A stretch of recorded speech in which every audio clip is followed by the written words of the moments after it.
what if the Big East and the Big 12 merge? And this is assuming like as of next year.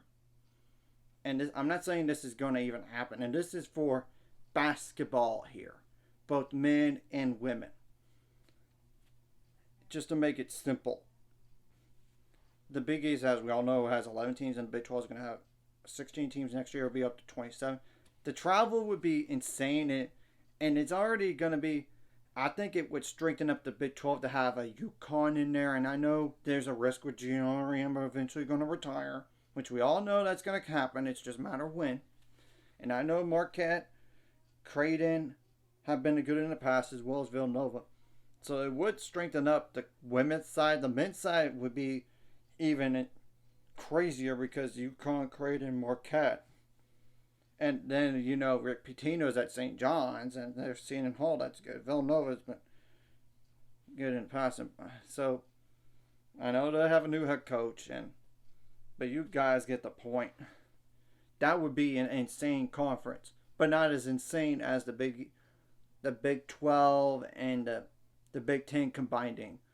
So, in terms of conference games, that would be just way too hard to schedule each other. So, that would be up to 27 teams, like I said. So I would have to think 20 to 24 conference games.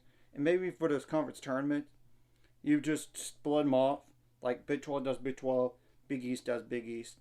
In two different venues. It just doesn't make sense to do one whole big thing and all this. And we know the Big 12 only plays 18 conference games, which they might increase on that 20 next year on the men's side. But the women is just still 18 possibly. Possibly.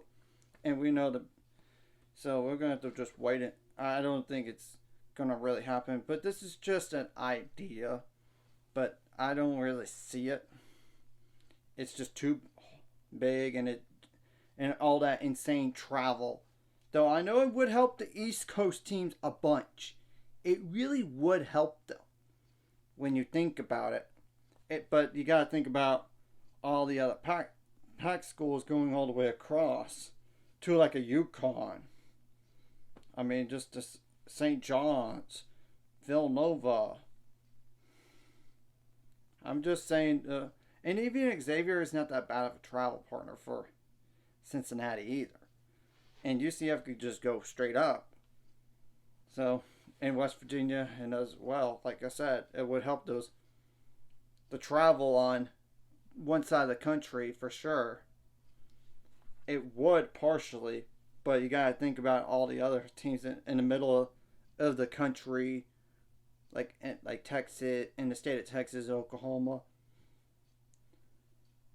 and then you gotta think about having Colorado back, Utah, and both Arizona schools.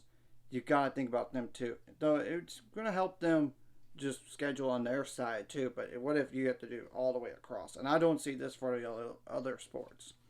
This is just an idea, and this is more like a speculation idea, and I really personally don't see it. But how much money would it bring?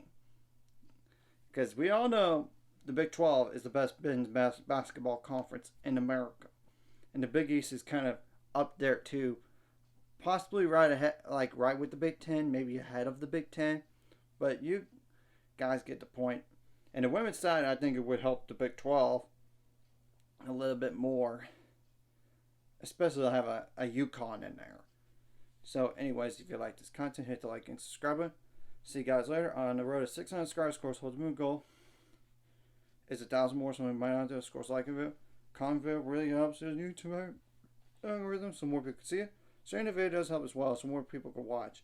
And if you're watching and not subscribe, hit subscribe button. It's free the notification bell as well.